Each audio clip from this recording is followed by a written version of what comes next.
Yeah, I appreciate it. Isaiah, I know you're an Arkansas guy. I'm curious if you have any memories of the Coach Petrino years and the Ryan Mallett, Tyler Wilson, all those guys.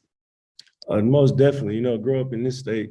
I mean, everybody knows, like, living in Arkansas, growing up in Arkansas, everybody looks up to Arkansas football. So, growing up, on Saturdays, watching the Hogs, like, that's part of the reason. Though I was around 10 or 11 around those years, and growing up watching that, it kind of, makes you want to play football, and that's part of the reason why I fell in love with football, just seeing them play and play hard and, having those 2 seasons, having, I think, 22 wins in those seasons. And I remember going on watching the Cotton Bowl and stuff like that. So I would say most definitely growing up in here and looking up to those guys and just seeing the brand of football they play. And, I enjoy keeping up that tradition of Arkansas football. And Pooh, Coach Pittman was telling us the other day that he's used those years in recruiting, like, hey, this is what Arkansas could be. Do you remember any of those conversations, like him pointing to those years, saying this is what we're trying to build again? Yes, definitely. Throughout my whole recruitment process with Coach Pittman in Arkansas, all he talked about was those past years. We kind of fell off a little bit, but Coach Pittman wanted to work his way back to the winning program that we are. So that was definitely brought up every visit, every phone call. Anytime he could, he brought it up. So, hey guys, I'm wondering if both y'all can handle this one, the challenge of facing a Petrino team, because they do some things offensively to get the ball in space and get playmakers the ball. Definitely. I know Coach Odom hit on it too. The genius that Coach Petrino is offensively.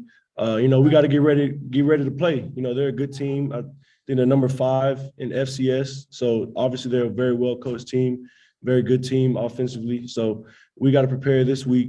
Like we're playing anybody else, like we're playing Alabama or Georgia.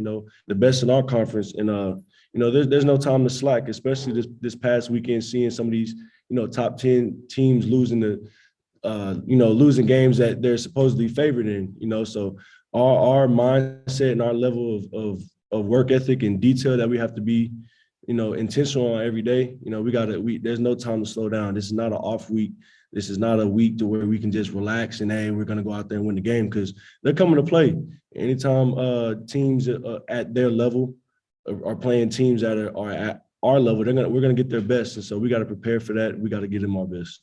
Yeah, Pooh, if you could address that, just what you see from their offense, and also the quarterback, Jason Shelley, too. Just like Isaiah said, they have a great offense. They're coached by Petrino. He's a great coach. He's a genius at the game. So with him over that offense and things like that, they got some weapons on their offense with the running back and obviously the quarterback. He's a great guy. He can run. He can throw. He can do basically what you would love your quarterback to do. So, like Isaiah said, we just got to take it one day at a time, learn their schemes and things like that, which we've been doing a great job of, and just play our brand of football. Okay, and then Pooh, Coach Pittman said he's liking what he's seeing out of the look where you come in and Drew's playing kind of that buck position. What do you think of your, getting more opportunities out there? I just take it one day at a time, and I just take it as a way to get better. I got 2 great guys in front of me, Drew Sanders and Bumper Poole, and I just feed off their energy and I just, learn as much as I can from the 2 vets that played in the SEC and things like that. So like I said, I just take it one day at a time and just get better. Bob?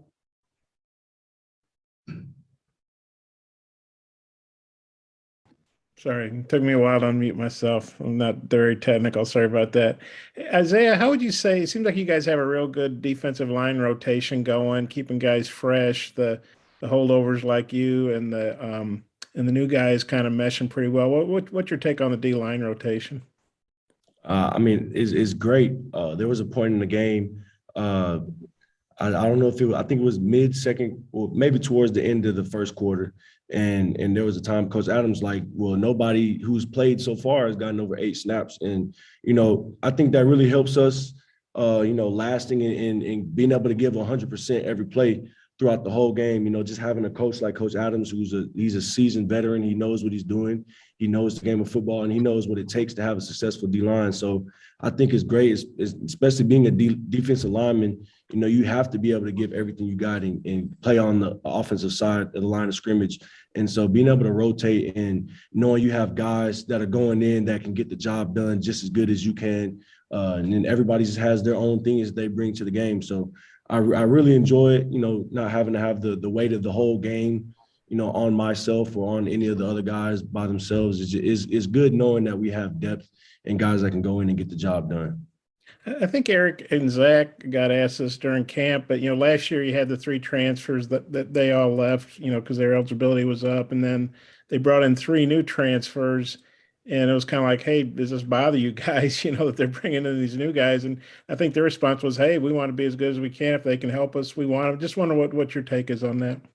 Yeah, I think you know, bringing new guys in, it's not a thing where I feel threatened. You know what I'm saying? I don't feel threatened in the sense where, oh, they don't believe in me, this and this and that. It's like, if we need help, we need help. And if I start or don't play and those guys are ahead of me and they play more than me, then that's on me. You know, I have to go out, I have to put the work in. I have to show coach that he can trust me to be in the game and do my job and do it efficiently, you know what I'm saying, at the highest level possible. So I'm all for bringing more guys in because we wouldn't bring people in if we didn't need them. So I think it is all the new guys we brought in, we have a good brotherhood in the D-line room, and we all get along together well. We all feed off of each other. I think they all play a very vital key role in this defense. I just wonder what you think Pooh's added to the linebacker group, and he made some good plays the other day and getting some reps now. Man, he turned me up. He turned me up in the game because I know when Pooh's in, he's gonna give 100%, and if he gets his chance to take a shot, he's gonna take it. And there's been times where I look up and I just hear pads cracking. I look up in this Pooh, and so every time I see him on the field, I trust him. You know, he's a younger guy, but he does his job. He does it well. And there's never a time where I'm worried about him being in this gap when I'm supposed to be in this gap. You know, we play off each other well. I think he does a good job of preparing throughout the week, and it shows on game day. Thanks, man. I'm gonna have a couple more, but I'll give it back to Oliver. Thank you. Tom. Yeah, Isaiah, checking on your health, man. We saw you get a little ding today. Oh, no, I'm good. I'm good. Yeah. Okay.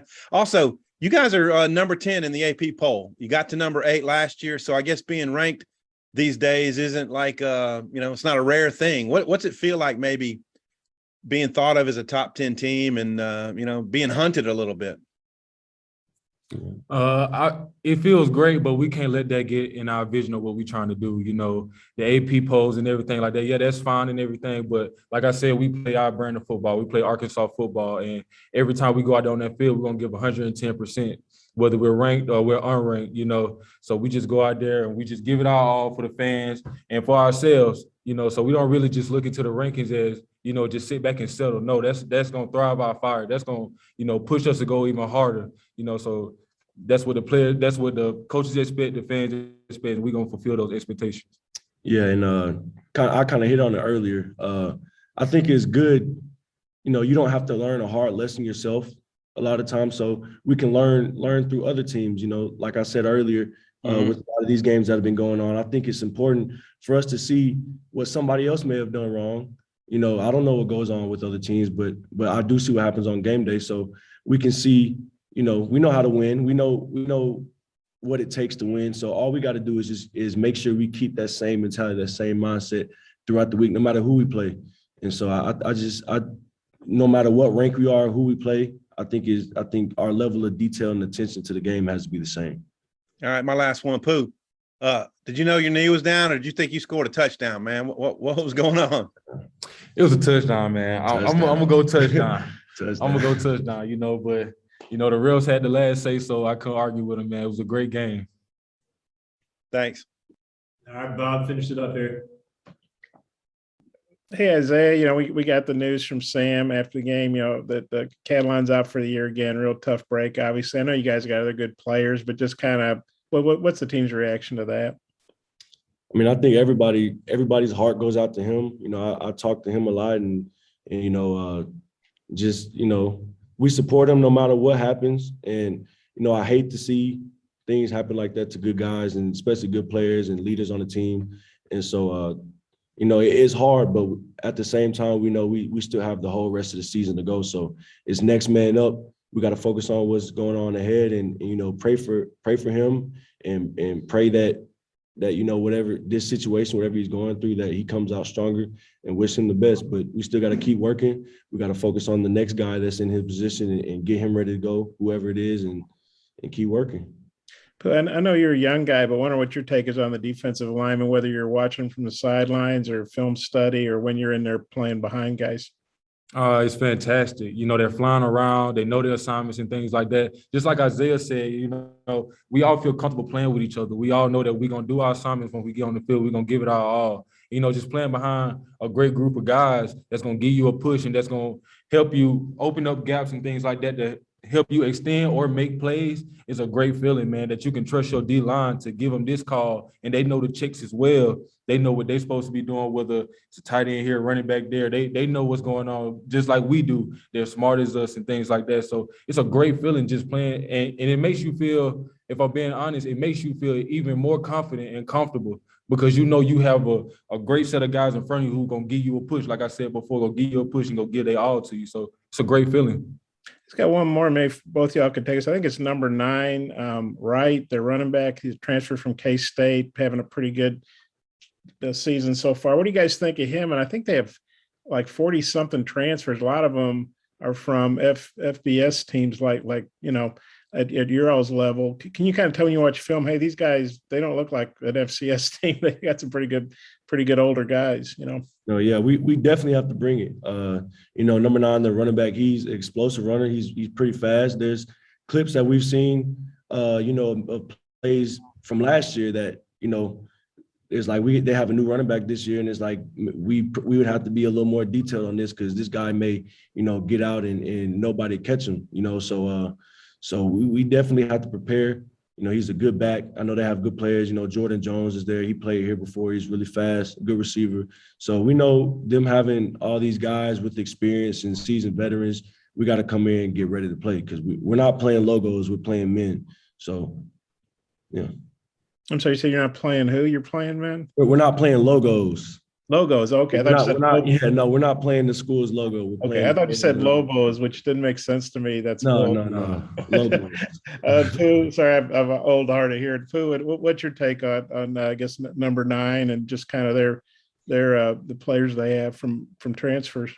Number 9, he's a great back, physical, big, has the size and the speed. So, we're going to have to buckle down on him and, we're going to have to adjust and things like that. So we're going to really have to swarm tackle and swarm the ball and things like that because he breaks tackles and in open space, he's phenomenal. So, and I feel like Coach Petrino has a great team overall, with the transfers and everything like that. He's done a great job, so like I say, we could just go out there and just play our brand and, just hope for the best. Okay, thanks. And sorry I couldn't hear that well. You're good. Appreciate the time, guys. Thank you all.